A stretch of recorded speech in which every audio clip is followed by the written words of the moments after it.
Welcome to lesson number 1 on transformations of functions. Today we're going to be looking at horizontal and vertical stretches. So what happens when we have a translation that moves along the x-axis or y-axis, either left to right or up and down. Now we're going to be looking at this considering the function y equals x squared. And what I have is two different functions. I have y minus 3 equals x squared, and I have y plus 3 equals x squared. So considering this first function, y minus 3 equals x squared, if I plug this value of x into this function, so I have y minus 3 equals negative 3 squared. This is going to result in 9, and if I bring this 3 to the other side by adding 3 on both sides of my expression, then y is going to go up to 12. So at negative 3, I'll be at 12. If I plug negative 2 in for x, then this is going to result in 7. Negative 2 squared is 4, plus 3 is 7. 1 is going to be 4. 0 would be 3. And then I start repeating values. The next one, we have y plus 3 equals x squared. And this is going to be going in the opposite direction. So 3 squared again is 9, but if I were to isolate and solve for y, I'll have to subtract 3 from both sides. So this would result in 6. If I plug negative 2 in for my x value, negative 2 squared is 4, minus 3 will be 1, negative 2, negative 3, and then these values start repeating themselves, negative 2, 1, and 6. Now we want to use our table of values to graph and label each of the functions. So we start at 0. So when x is equal to 0, y is equal to 3. At negative 1, we're at 4, and positive 1, we're at 4. At 2, we're at 7. And 3, we're at 12. So my first function is going to look something like this. Continuous arrows. My next function at 0, we were at negative 3. And then it looks something like this. So at 2, we're at 1, 3, and 6. And that was my last function. So this first function here was y minus 3 equals x squared. And this one down here was y plus 3 equals x squared. Now, what is the effect on each of them? Well, if we look at this first one, so this was y minus 3 equals x squared. The effect of this replacement on the graph, where we replace y with y minus 3, the graph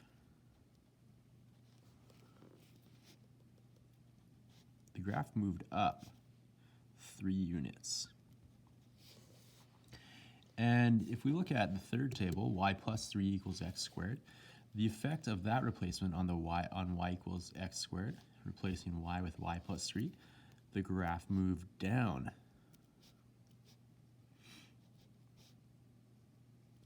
Moved down 3 units. Now we're going to look at what happens when we compare the graph of f of x to the graph of f of x minus h. So my first table has been completed for me. At negative 4, if you look at my x values, I have x, negative 4, negative 3, 2, negative 2, negative 1, and the corresponding values. But then I'm going to change my graph to x minus 3 squared. So if I plug negative 1 in for x, that would be negative 1 minus 3 would be negative 4 squared would be 16. 0 minus 3 squared would be 9. 1 minus 3 squared is going to be positive 4. And then 3 minus 3 is 0, and that's going to be 0. And then our values are going to start going back up. 1, 4, 9, and 16. If I do the same thing with y is equal to x plus 3 squared, If I plug negative 7 in for 3, I'm going to get negative 7 plus 3 is 4 squared is 16. Negative 6 plus 3 is 3 squared is 9. Negative 4 plus 3 is 2 squared is 4. And then my values, again, are going to start repeating. And we're actually going to have the exact same y values on this side of my graph. And so the only thing that's changing, you see, are my x values. So if I use a table of values, I want to graph and label each of the functions on this grid here. So at negative 1, negative 1, my y value is 16. And actually, let's start at 0 so I can just branch out. So at 3, at positive 3, 1, 2, 3, I'm at 0. And then it goes up like this. And where we cross the axis is at 9, right there. And so my graph looks something like this. If I do the same thing with, and this is the graph, y is equal to x plus 3 squared.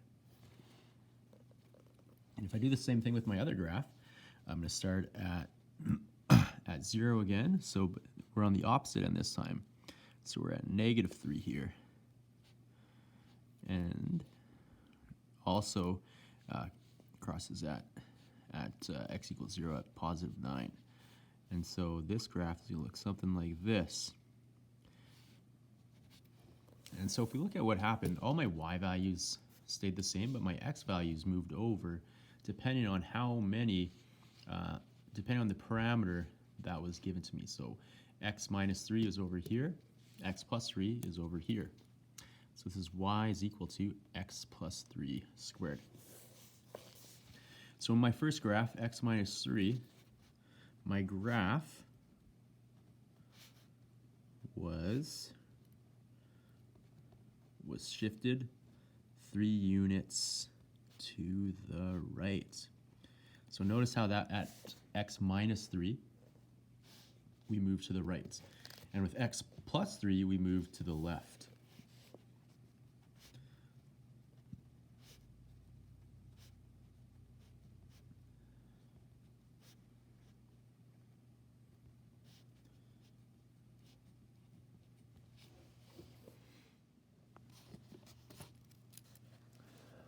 So if we look at our units here, k and h, if k is greater than 0, the graph moves up. If k is less than 0, the graph moves down. K is going to be a parameter on the y values, and then we have our h, which is a parameter on the x values. If h is greater than 0, the graph moves to the right. And if h is less than 0, the graph moves to the left. Now looking at class example number 1, what happens to the graph of the function y is equal to f of x if the following changes are made to its equation? If we replace x with x plus 2, so this would be f of x plus 2. This would be a horizontal translation, 2 units left. If I replace y with y minus 8, so this would be y minus 8 is equal to f of x. This would result in a vertical translation. Remember, we got to bring this 8 to the other side, so this would eventually be y is equal to f of x plus 8. So this is going to be a vertical translation 8 units up. With class example number 3, describe how the graphs of the following functions relate to the graph of y equals f of x. Y is equal to fx minus 3. This is a horizontal translation, and this is 3 units right. F of x plus 4. This is a vertical translation, and this is 4 units up. Here we have a, first of all, we have a vertical translation, 1 unit up, and we have a horizontal translation, 10 units left.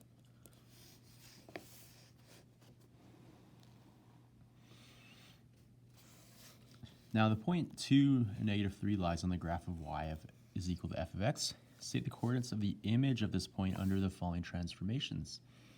So first of all, let's just look at this one. If I have y is equal to f of x minus 7 plus 5, if I have the point 2 and 3, and keep in mind that my x values would be going to x minus 7, and my y values, we would be replacing y with y minus 5. So if I plug this into my equation, y minus 5 is equal to f of x minus 7. This is a translation 7 units to the right. So my point of 2 is going to move 7 units to the right. So 2 would be mapped to 9. And if I bring this 5 up, this is negative 3 plus 5 would be positive 2. And so my new point would be at 9 and 2.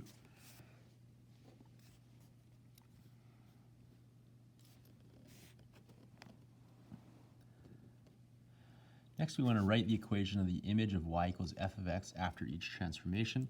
So we have a horizontal translation of 5 units to the left. So 5 units to the left, we would be replacing x with x plus 5. So this would be y is equal to f of x plus 5. A translation 3 units up. This is a vertical translation, so we're replacing y with y minus 3. And so this would be y minus 3 is equal to f of x.